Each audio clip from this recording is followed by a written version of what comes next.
예수님께서 이 땅에 오셔서 서기관들과 바리새인들, 그다음에 사두개인들, 우리 한마디로 말하면 그 당시에 종교 지도자라는 사람들에게 책망하셨던 이유가 무엇이냐면 그들이 말씀을 모르고 읽질 않았기 때문에 그런 것이 아니었습니다. 자신들이 알고 있는 말씀, 율법들을 행하지 아니하고 지키지 아니하고 자기는 그 말씀에 변화가 되지 않으면서 다른 사람들에게는 그렇게 살으라고 이야기하는 그 삶을 통해서 가식적인 모습이 보였기 때문에 예수님께서 그들을 책망하신 거예요. 지난 수요일 날 우리가 하나님 말씀을 공부하면서 율법에 어긋나는 30가지를 제가 우리 성도들에게 말씀을 드렸습니다. 요즘 말로 말하면 말 같지도 않은 이야기지만 그 30가지의 일들 때문에 사람들은 율법이 얼마나 무서운가를 스스로 알았다는 거예요. 예수님이 이 땅에 오시기 전부터 사람들은 그 율법을 두려워했습니다. 그 율법을 두려워하다 보니까 너무 두려워서 말씀에 대한 두려움 때문에 그들이 온전히 삶을 살지 못한 거예요. 신약 시대를 접어들면서 예수님이 우리에게 찾아오셨다는 그 가장 행복한 것 중에 하나가 뭐냐면 말씀의 본체이신 하나님께서 우리의 삶 가운데 임하여 주셔서 그 말씀이 두려운 것이 아니라 그 말씀과 함께 살아갈 때에 어떤 은혜와 평안함을 주시는가를 깨닫게 해 주셨다는 겁니다. 제가 목회를 하면서 늘 궁금한 게 있습니다. 연세를 드시든 나이를 먹지 않든 간에 왜 예수를 믿는데 예수님의 제자들은 3년이 지난 다음에 성령 받고 나서 저들의 인생을 하나님 앞에 드릴 수 있고 자신의 목숨을 그냥 아낌없이 드릴 수 있는 믿음의 사람으로 변화되었는데 저와 여러분의 신앙생활 보통 5년 이상 하셨잖아요. 어떤 사람은 30년도 했고 그 이상도 했단 말이에요. 교회들 안에 교회 가운데 보면 더 많은 분들이 더 오랫동안 신앙생활을 했습니다. 그런데 왜 삶은 변하지 않고 왜 바뀌지 않을까? 요즘 한국 사회에 떠들썩하게 기사가 나가고 나라가 좀 시끄러운 이유 중에 하나가 우리 한국 교계를 대표하는 몇몇 어른들의 이름이 언론에 오르락내리기 시작했습니다. 초유의 사태, 아마 건국 이래로 목회자의 교회와 가정에 검찰이 수색을 압수수색 들어간 것도 제가 아는 처음이지 않을까. 우리가 이야기하는 80년대 군사 정권 때도 그렇게 하지 않았습니다. 근데 지금 정부가 바뀌면서 목사님의 집도 수색하고 사무실도 수색하고 교회도 수색하는 거, 사람들은 욕을 하고 돌을 던지고 모여서 집회를 하고 항의를 하는, 저는 그거 잘못됐다고 생각을 해요. 우리가 그러한 결과를 초래하게 만들게 된 원인이 뭔가를 생각해야 되고, 두 번째로 왜 목사들이 그런 곳에 오르락내리락 하는 일들을 벌였는지 부끄럽게 생각해야 되지 않겠느냐는 것입니다.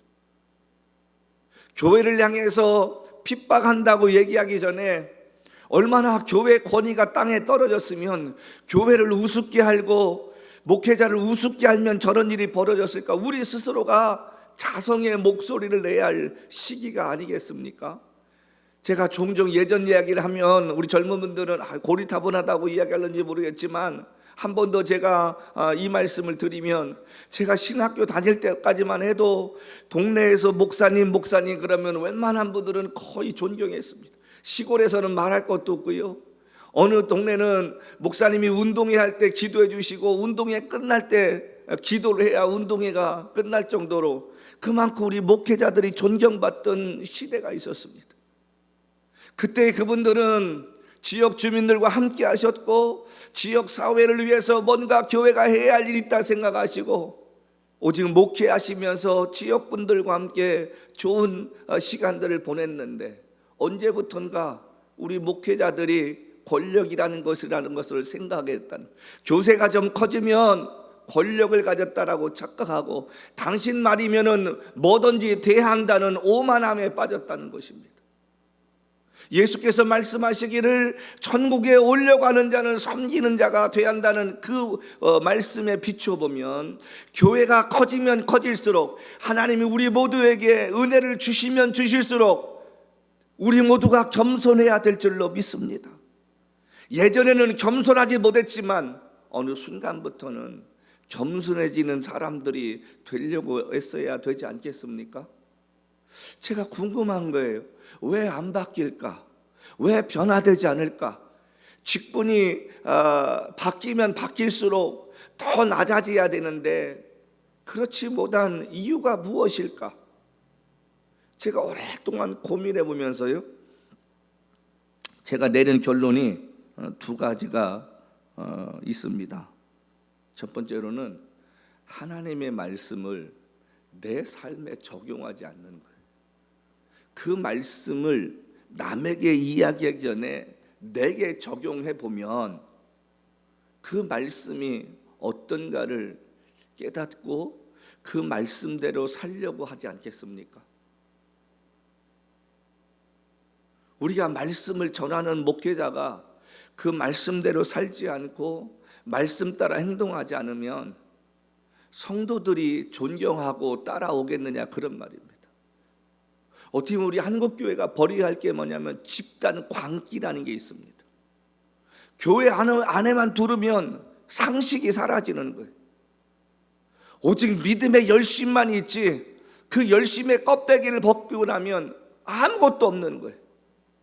교회 안에서는 눈물 흘리고 교회 안에서는 목이 터지라 기도하고 찬양하지만 삶의 밖을 나가면 전혀 변화되지 않는 삶의 모습들 때문에 사회가 교회를 걱정하는 시대가 되었습니다. 제가 궁금한 게, 있는 분들이 코로나 시기 지나면서 자기 건물 안에 많은 세입자들이 있었을 텐데 몇 분이나 그분들을 배려해서 얼마나 힘드냐고, 그동안 월세 꼬박꼬박 내줘서 고맙다고, 이 코로나 시기에 우리가 어렵지만 서로 잘 이겨내가자고, 그러면서 내가 렌트비 올리지 않고 좀 더 이럴 테니까 걱정하지 말고 장사하라고 하는 분들 몇 분 계셨을까요? 우는 자들과 함께 울고 웃는 자들과 함께 웃으라는 그 로마서의 말씀대로 산다고 하면 상대방이 고통을 당할 때 그 고통이 나의 고통처럼 느껴져야 되고, 그 사람이 지금 겪는 그 어려움이 내가 예전에 어려웠던 그 시기를 생각하면서 함께 이겨내야 한다는 생각 가지고 하는 분들이 몇이나 되냔 말입니다. 저와 여러분이 하나님 말씀을 듣고 하나님의 말씀을 읽을 때 그 말씀대로 살려고 몸부림치고 애를 씁니까? 우리가 말씀 듣기만 좋아하지 그 말씀을 어떻게 하면 내 삶에 적용을 시킬까? 우리가 고민하지 않습니다. 그러니까 세상이 안 바뀌는 거예요. 그러니까 세상의 교회를 향해서 욕을 하는 것이고 손가락질하는 것입니다. 전 당연히 들어야 될 줄로 믿습니다. 우리도 수치를 당해봐야 됩니다. 바닥까지 내려가 봐야 됩니다. 그리고 철저한 회개 속에 다시 한번 교회의 본질을 찾을 때 하나님께서 좀 역사하실 거라고 믿습니다. 예수 믿고 성령과 함께 동행하는 사람들은 단순해져야 됩니다. 삶이 바뀌게 되고 하나님 말씀에 따라 살면서 때로는 손해보고 억울한 일 당하고 내가 원하는 길이 아닐지라도 하나님이 원하시는 일이라면 우리가 그 말씀 따라 살아야 할 줄로 믿습니다. 그렇지 않습니까? 내 길이 아닌데 내가 가려고 고집하는 것, 우리가 종종 있잖아요. 그러니까 기도하기가 두려운 거예요. 왜? 기도하면 하나님 뜻이 아닌 거 알거든요. 하나님의 뜻을 알기 전에 하나님은 우리에게 이성과 상식이라는 걸 주셨습니다. 그리고 양심이라는 걸 주셨습니다. 여러분이 어떤 일에 대해서 기도하는데 주저합니까? 그거 하나님 뜻 아닙니다. 저는 하나님의 뜻이고 성령이 기뻐하는 일이라면 전 세 가지 현상이 나타난다고 생각을 해요. 뭐냐면은 자기가 어떤 그 일을 할 때 두려움이 생기지 않는 거예요. 담대함이 생기는 것입니다. 왜? 진리의 영이신 성령께서 우리 안에 계시는데 진리의 길을 걷겠다고 하는데, 옳은 길을 걷겠다고 하는데 두려움이 있을지라도 그 두려움을 이겨낼 수 있는 용기를 주실 줄로 믿습니다. 두 번째로는 어떤 일을 여러분이 행하실 때 그 일이 정말 하나님이 기뻐하시고 성령이 기뻐하시면 그 이야기를 듣는 주변 사람도 기뻐하게 될 줄로 믿습니다. 그분들이 물론 예수 믿는 사람이라고 이야기할 때, 여러분 이 말씀 잘 들으십시오. 지금은 여러분들이 나하고 상관없는 일이라고 생각할 수 있습니다. 그러나 여러분도 언젠가 이런 문제에 닥칠 때가 있습니다. 그때 한번 생각해 보십시오. 오늘 드릴 이 말씀을 여러분이 하나님의 뜻이라고 우기기 전에 성령이 기뻐하신 일이면 그 말씀을 들을 때에 주변 사람들도 함께 기뻐하게 될 줄로 믿습니다. 동의하시면 아멘 하십시다. 안디옥 교회가 한참 부흥할 때에 성령께서 감동을 주셔서 바울과 바나바를 선교사로 세우랍니다. 바울이 그 교회 온 지 1년밖에 안 돼요. 그리고 바울의 전적이 어떤지 알아요. 전과가 어떤지 사람들이 들었습니다. 자, 그런데 그들 마음 가운데, 아니 바울이 어떤 사람인데 그 사람을 우리가 뭘 믿고 선교사로 보냅니까? 안 됩니다. 그렇게 얘기할 수 있고 반론 있고 싸움이 벌어질 수 있었을지도 모릅니다. 그런데 그들이 기도했을 때에, 금식하며 기도했을 때에 기뻐했다고 했습니다. 우리의 인생에 가장 힘든 게 뭡니까? 때로는 내가 가고 싶은 길인데, 내가 하고 싶은 길인데, 나는 원하는데 주님이 원하지 않습니다. 주변이 원하지 않습니다. 그거 하나님도 아니면 그거 어떻게 돼요? 포기해야 돼요. 분명히 기억하십시오. 기도는 하나님을 설득시키는 게 아닙니다. 우리가 착각합니다. 무엇이든지 구하라, 그리하면 주실 것이다. 그러니까 하나님 앞에 막 설득을 시키는 거예요. 그럴 때는 누가 이야기해도 들리지 않습니다. 참다운 기도자의 자세는 하나님의 그 마음을 돌리려고 하는 게 아니라, 내가 원하는 것이 있을지라도 하나님은 어떻게 하시길 원하시나이까? 저와 여러분이 인생 살면서 말씀 가운데 하나님이 가장 우리에게 좋은 것을 주시는 선한 분이라고 이야기하면, 지금 이것이 아닐지라도 하나님께서 더 좋은 것을 예비하실 것을 믿고 내가 그걸 내려놓겠나이다. 그게 기도입니다. 그런데 대부분의 우리는 어떻게 해요? 내가 바라고 내가 원하는 것을 이루어주길 원합니다. 그게서 안 되면 시험 들고 낙심듭니다. 여러분, 시험 든 분들에게 말씀 전하기 얼마나 힘든 줄 아세요? 과거에 저희 교회 한번 어려움 당하고 시험 속에 빠졌을 때에는 무슨 말씀만 전하면 다 자기한테 했다는 거예요. 아니, 평상시에도 좀 그렇게 생각 좀 하지. 평상시에 말씀을 들을 때도 저것이 나에게 주시는 말씀이구나, 그리고 그 말씀대로 내가 살아야지 생각하는 게 아니라, 시험 들었을 때 목사님이 말씀으로 나를 치시는구나, 나를 힘들게 하는구나. 그러니까 목회자가 참 힘든 거예요. 성경 66권 어디 펼쳐도 시험 드는 사람에게는 다 자기한테 향한 화살같이 느껴지나 봅니다. 두려워 말라, 내가 너와 함께함이라. 그럼 두려워하지 말아야 할 거 아니에요. 예수께서 일러 나와가, 주님이 직접 나오셔서 직접 사람들에게 말씀하신 게, 볼지어다 세상 끝날까지 내가 너희와 항상 있을 테니까 두려워하지 말라. 그러면 아멘. 주님, 이런 어려움 가운데서도 내가 차마 감당할 수 없는 어려움, 낙심 속에 내가 예수 믿었는데 왜 이런 일을 당했지? 라는 그런 환경에 우리가 처했다 할지라도 여러분, 거기서 기뻐할 수 있는 자가 되어야지 않겠습니까? 바울이 차디찬 감옥에 쥐가 나오고 벌레들이 겨나오는 그곳에서도 내가 너에게 다시 말하노니 주 안에서 항상 기뻐하라고 이야기했으면 기뻐해야 되지 않겠느냐, 그런 말입니다. 그런데 우리는 안 되잖아요. 내가 기도하고 내가 원했는데, 내 나름대로 하나님 잘 섬겼는데 왜 이런 어려움을 주실까? 왜 나에게 절망 가운데, 고통 가운데 힘들게 하실까? 원망이 들지 감사함이 들겠습니까? 여러분들이 정말 시험 속에서도 하나님을 예배하고 믿음이 흔들리지 않고 끝까지 주를 바라보고 나갈 수 있는 그 믿음의 용기 있는 자가 되시기를 주님의 이름으로 부탁합니다. 근데 많은 분들이 그렇게 살질 못해. 그런 용기가 없는 거예요. 그렇게 해보십시다라고 이야기해도. 제가 지난 30여 년 목회하면서요, 제가 하나님께 늘 기도했던 것 중에 하나가 뭔지 아십니까? 하나님 제게 은혜 주세요, 뭐 물질 주세요. 그런 기도도 했습니다마는 변함없이 제가 목사가 되기 이전에 전도사 때부터 지금까지 했던 빼놓지 않은 기도가 하나 있습니다. 그것은 뭐냐면 기도할 때마다 하나님 버틸 수 있는 이 힘을 주십시오. 어떤 상황 속에 있다 할지라도 내가 지치지 않게 도와주시고 끝까지 선하신 하나님을 붙잡을 수 있게 하시되 하나님을 원망하지 않는 그런 믿음의 사람이 될 수 있도록 붙잡아 주십시오. 왜냐하면 제가 저를 압니다. 잔머리 굴리는 거 잘하고요. 제가 주님보다 때로는 앞서갈 때도 참 많이 있는 거 압니다. 그래서 고통이 오기 전에 어떻게 빠져나갈까도 생각하는 거 압니다.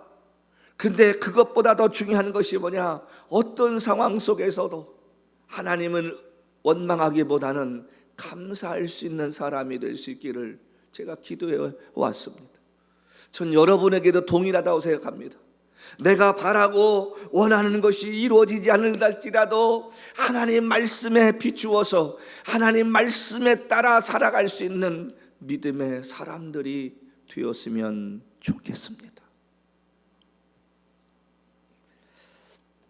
주라는 말씀 앞에 내가 남을 대접하려고 사는 마음 같고요, 참으라는 말씀 앞에 나를 힘들게 하는 사람도 용서할 수 있는 용기가 있었으면 좋겠습니다. 기다리고 살라는 말씀 앞에, 사랑하라는 말씀 앞에 내 이익을 생각하지 않고 남을 먼저 생각하며 사는 우리가 되었으면 좋겠습니다. 우리는 조그만 일에 짜증내잖아요. 남에게 좀 더 친절해도 되는데 그것 때문에 짜증내고 힘들어합니다. 회사 다니면서 조금 더 일해달라고 하면 수당 안 준다고 불평하고 원망합니다. 성경은 뭐라고 합니까? 정말 주님 섬기듯이 하라고 하지 않습니까? 여러분이 남을 위해 봉사하고 희생하고 애쓰는 것 우리 하나님이 기억해 주시더라고요. 내가 남을 도우면 하나님이 내 인생 도와주시는 것 여러분들이 좀 체험했으면 좋겠습니다. 우리가 얼마나 이기적입니까? 성경 말씀에는 원수가 오리를 가라 하면 십리를 가라고 했다고 이야기하고, 원수가 누구예요? 내가 저 힘들어하고 내 옆에 있는 사람이라고 생각하면 되지 않겠습니까?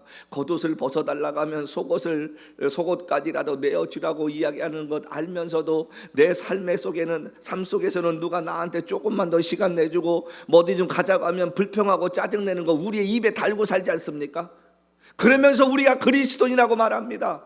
여러분, 예수 믿는 사람은 세상을 향해 손해보고도 살 줄 알아야 될 줄로 믿습니다. 세상 사람은 눈에 불을 켜고 자기의 이익을 따라 사는 자들이지만 우리 예수 믿는 사람들은 세상의 빛이라고 하잖아요. 다른 사람 보기에 예수 믿는 사람이 뭔가 좀 비치는 모습이 좀 있어야 되지 않겠어요? 우리 요한계시록 2장 말씀 보면 예수께서 말씀하실 때 뭐라고 그래요? 금 촛대를 옮기시겠다고 했잖아요. 근데 왜 하필이면 촛대가 금일까? 여러분 생각해 봤어요? 촛대를 옮기시는데 금 촛대를 옮기시겠다는 거예요. 왜 금 촛대일까 생각해 보셨습니까? 믿음은요 밝히는 겁니다. 다른 사람에게 예수님께서 말씀하신 대로 세상의 빛이라, 그럼 우리의 믿음이 비춰져야 할 거 아니에요. 정금 같은 변함없는 그 믿음 가지고 우리가 비춰야 되는데 세상 속에 교회가 손해보려고 하나요? 세상 속에 그리스도를 손해보려고 합니까? 아닙니다. 여러분, 다른 사람 얘기하지 말고 우리 스스로를 보십시다. 우리가 얼마나 계산적인 사람들입니까? 얼마나 내 것을 아까워합니까? 자기 것은 소중하게 생각하면서 다른 사람 것 소중하게 안 해요. 말 한마디 하더라도 다른 사람에게 이거 상처가 되는지 기쁨이 되는지 생각 안 해요. 내가 하고 싶은 얘기 다 하고요, 내 중심적으로 살고, 그게 우리들의 솔직한 모습입니다. 저는 이번 한 주간 저와 여러분이 좀 세상 속에 살면서 거대한 일, 큰 일 하려고 생각하지 말고 그 작은 것이라도 남을 기쁘시게 하고 남의 얼굴에 웃음꽃 한번 피게 할 수 있는 일이 있다면 그 일을 위해 여러분이 시간을 좀 더 드리고 물질을 손해 볼 수 있는 그 상황일지라도 그렇게 살았으면 좋겠습니다. 그러면 우리 주님이 채워주실 줄로 믿습니다. 제발 좀 하나님의 말씀을 저와 여러분에게 적용을 좀 시키십시다. 우기지 마시고 고집피지 마시고 하나님 뜻이 무엇인지 내가 내려놓을 수 있도록 도와달라고 말이지. 두 번째는 왜 안 바뀔까 생각했더니 사람들이 심판을 믿지 않아요. 제가 종종 드리잖아요. 우리에게 멀지 않은 시간, 제게도 여러분에게도 찾아올 날이 바로 심판의 시간입니다. 제가 한 2달 전인가요? 그 유튜브에 보면 쇼컷 있잖아요. 1분짜리. 그 영상 중에 하나 이렇게 머릿속에서 사라지지 않는 게 있습니다. 그게 뭐냐면은 한 5살 된 여자아이일까요? 미국 아이인데 그 아이가 병으로 죽어가고 있었습니다.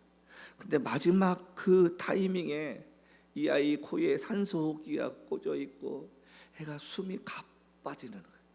그 어린 아이가. 근데 아이가 막 숨을 이렇게 헐떡이며 쉬면서 하는 그 내뱉는 말이 막 너무 제 마음을 막 아리게 하고 부끄럽게 만드는 거예요. 그 아이의 입에서 뭐라고 하냐면 그 조그만 아이 입에서 아빠 나 죽지. 그러니까 엄마 아빠가 할 말이 없잖아요. 나 죽지 막 그래. 그러면서 이 아이가 나 죽으면 예수님 만나는 거 확실하지? 엄마 아빠 우리 천국에서 만날 수 있지? 그리고 결국 그 아이가 얼마 후에 숨이 걷어져요. 근데 저는 그 모습을 보면서요, 그 아이의 그 믿음의 용기가 참 대단하지 않습니까? 주일학교 나가서 선생님이 해주시는 그 말씀을 이 아이는 확실히 믿었는 거예요. 엄마 아빠가 그 아이가 눈물을 흘리면서 숨을 헐떡이고 막 땀을 내는데 땀을 닦아주면서 어떻게 할지를 모르는 거예요. 사랑한다고 이야기하고 그 아이가 나도 엄마 아빠 사랑한다고 그러면서 예수님 이야기를 하는데, 야, 참 우리의 인생 가운데 죽어가면서 저렇게 할 사람들이 얼마나 있고 우리가 마지막에 저런 모습으로 가야 되지 않을까. 그 어린아이도 교회 안에서 말씀을 배우고 그 배운 말씀을 아이가 생각하기 때문에 숨을 거두면서 그 얘기를 했다면 말이지요. 저와 여러분이 살아간 그 모든 것들, 그것이 어느 날 갑자기 하나님 앞에서 서는 날 정리돼야 할 시간이 있다라고 생각하면 정신 번쩍 나지 않습니까? 하나님의 심판이 있다는 거 아시면 우리가 이렇게 살면 안 되겠다라는 경각심을 갖지 않겠습니까? 우리에게 인생에 주어진 하루에 24시간 시간을 지금처럼은 헛되이 보내지 않을 그런 생각으로 살지 않겠느냐 하는 이야기입니다. 다시 오실 예수님 전혀 생각하지 않습니다. 하나님을 두려워하지 않으니까 내가 원하고 바라는 대로 사람들이 살아가려고 한다는 것입니다. 오늘 본문은 우리가 잘 아는 이야기입니다. 웬만한 교회 다니신 분들은 수십 번 들었던 이 말씀인데 제가 오늘 생각하고자 하는 것은 좀 다르게 생각한 것이 있습니다. 40년 동안 모세와 함께 이스라엘 백성들을 인도해 왔던 여호수아에게요, 갑자기 모세의 죽음은 충격이었을 것입니다. 왜냐하면 능력이 있고 그 모세의 모습을 누구보다도 가장 가까이서 본 여호수아가 모세가 말해도 듣지 않는 이스라엘 백성들인데 자기에게 어느 날 갑자기 하나님께서 부르셔서 이 사람을 후계자로 세우라고 했을 때 그때는 그런가 보다 했는데 갑자기 죽고 났습니다. 얼마나 두려웠겠습니까? 근데 중요한 것은 지금 여호수아 나이가 20대가 아니에요. 30대도 아니에요. 80대가 훌쩍 지나가는 그 나이입니다. 그 나이에 하나님께서 이제 몇백만 명, 그 몇백만 명이 되는 이스라엘 백성들을 이끌고 가라고 했을 때 얼마나 두려웠겠습니까? 모세에게도 돌을 들어서 치려고 했던 악한 성품을 가진 이 사람들의 모습을 누구보다도 옆에서 보아왔는데 어떻게 해야 할까? 그 두려움 가운데 지금 하나님 앞에 그가 서 있다는 것입니다. 자, 그때에 여기 하나님께서 찾아오셔서 딱 하나 말씀해 주는 것이 뭡니까? 이렇게 말씀하십니다. 5절 말씀에 내 평생에 너를 능히 당할 자가 없으리니 내가 모세와 함께 있었던 같이 너와 함께 있을 것임이라. 내가 너를 떠나지 아니하며 버리지 아니하리니. 자, 여기 하나님께서 약속하신 게 몇 가지입니까? 첫 번째, 너 평생에 너를 이길 자가 없다는 거예요. 두 번째는 모세와 함께 있었던 같이 내가 너와 같이 있어주겠다. 세 번째로 내가 너를 떠나지 않겠다. 네 번째, 어떠한 일이 있다도 내가 너를 버리지 않겠다. 사울처럼 버림받지 않겠다는 것입니다. 저와 여러분의 인생 가운데 이 약속만 하나님이 지켜주신다면 두려워할 게 뭐가 있습니까? 이 약속보다도 더 위대하고 더 확실한 게 어디 있습니까? 그러면서 연이어서 하나님께서 말씀하신 게 뭐냐면 6절 말씀, 강하고 담대하라. 내가 그들의 조상에게 맹세하여 그들에게 주리한 이 땅을 백성에게 차지하리라. 그러니까 5절 말씀에 이런 약속이 있는 거 알지? 내가 너를 지켜줄게. 그러면서 하나님이 여호수아에게 뭐라냐면 그러니까 너는 두려워하지 마라. 마음을 담대하게 먹어. 그러시면서 이제 하나님께서 7절 말씀에 뭐라고 하냐면 담대하여 오직 강하고 담대하여 나의 종 모세가 내게 명한 율법을 다 지켜 행하고 우로나 좌로나 치우치지 말라. 너 내가 얘기한 거 들었지? 어떤 상황 속에 있으더라도 내가 너를 버리지 않을 거야. 너를 지켜줄 거야. 너희가 싸워서 이길 사람이 아무도 없을 거야. 그런데 중요한 것이 하나 있단다. 모세가 명령한 율법을 지켜라는 거예요. 우리말로 말하면 하나님 말씀을 지키라는 거예요. 그러면서 하나님이 경고하는 게 뭐냐면 치우치지 말라는 것입니다. 내가 이런 거 다 해주는데 너는 치우치지 마라. 여러분, 이 치우치지 말라는 말씀이 원로의 히브리에 보면 뭐냐면 빗나가다, 방향을 바꾸다, 그런 뜻입니다. 우리말로 쉽게 말하면 마음이 변하다, 그러다는 거예요. 치우치지 말라는 말 기억하십시오. 빗나가다, 방향이 바꿔지다, 마음이 바꾸다라는 것입니다. 저와 여러분이 하나님을 섬긴다고 이야기하면 우리의 삶의 방향이 빗나가거나 변화되거나 바뀌면 되지 않습니다. 이거를 신학적으로 이야기하면 변질됐다고 말합니다. 바뀌었다는 것. 처음 마음보다 바뀌었다는 것. 그게 바뀌게 되면 수치당합니다. 버림받습니다. 하나님이 여호수아에게 부탁하신 것은 하나입니다. 내가 이렇게 해주겠는데 네가 이것만 안 하면 돼. 그게 뭐냐면 너가 가는 길에서 빗나가거나 방향이 틀어지거나 마음이 바뀌지 않았으면 좋겠어. 그게 하나님이 원하시는, 저와 여러분에게도 마찬가지입니다. 우리의 삶이 끝나는 그날까지 우리의 믿음의 여정이 빗나가지 않기를 바랍니다. 방향이 바뀌어지지 않기를 바랍니다. 여러분들이 처음 주님을 만나서 약속했던 그 약속 따라서 변함없이 걸어갈 수 있는 믿음의 용기가 있어지시기를 주님으로 부탁합니다. 오늘날 여러분이 잘못된 길을 가다가 회개하게 되고 깨닫게 되셨을 때 주님, 내가 이렇게 살겠습니다, 약속한 것들 있잖아요. 내가 주님 앞에 이렇게 살겠습니다, 고백한 거 있잖아요. 그거 지키며 살아나는 얘기입니다. 어떤 상황과 환경이 바뀌었다고 해서 여러분들의 마음이 바뀌거나 삶의 방향이 바뀌거나 여러분들이 세상 말로 눈이 뒤집어지는 그런 일이 아니라 예수의 홀라당 미쳐서 저와 여러분의 마지막 인생의 끝자락까지 그 예수를 위해 우리의 삶의 모든 에너지를 쏟을 수 있는 하나님의 사람들이 되어졌으면 좋겠습니다. 딴 생각하지 말라는 것입니다. 내가 명령한 대로만 가라는 것입니다. 그렇게 하려면 어떻게 합니까? 시편 1편 말씀을 기억하십시오. 복이 있는 사람은 악인의 길을 쫓지 아니하고 죄인의 길에 서지 아니하고 오만한 자리에 앉지 아니하고 오직 주야로 여호와의 말씀을 묵상하는 자로다. 여러분이 날마다 하나님의 말씀을 묵상할 때만이 성령께서 우리의 마음을 지켜주시고 깨닫게 하시고 경종을 익혀주시고, 이거 아니잖아, 너 지금 방향에서 빗나갈 것 같아, 네가 지금 잘못된 쪽으로 방향을 들 것 같아, 그거 아니라니까, 돌아와야 돼. 하나님 앞에서 하나님이 원하시는 대로 그 길을 가야 돼. 예수의 제자들이 한평생 그 믿음 지키지 않았으면 지금까지 복음이 증거됐겠습니까? 예수께서 말씀하신 대로 아무든지 나를 따르려거든 자기를 부인하고 제 십자가를 지고 나를 쫓을 것이라. 무슨 말입니까? 방향을 바꾸지 말라는 것입니다. 아무리 힘들고 원하고 네가 바라고 원하는 것이 있다 할지라도 그것이 하나님이 원하지 아니하시고 기뻐하지 않는 일이라면 그거 포기하고 네 십자가 지고, 뭐예요? 네가 바라고 원하는 것, 그것이 아니라 주님이 원하는 그것을 가지고 끝까지 주를 따르라는 것.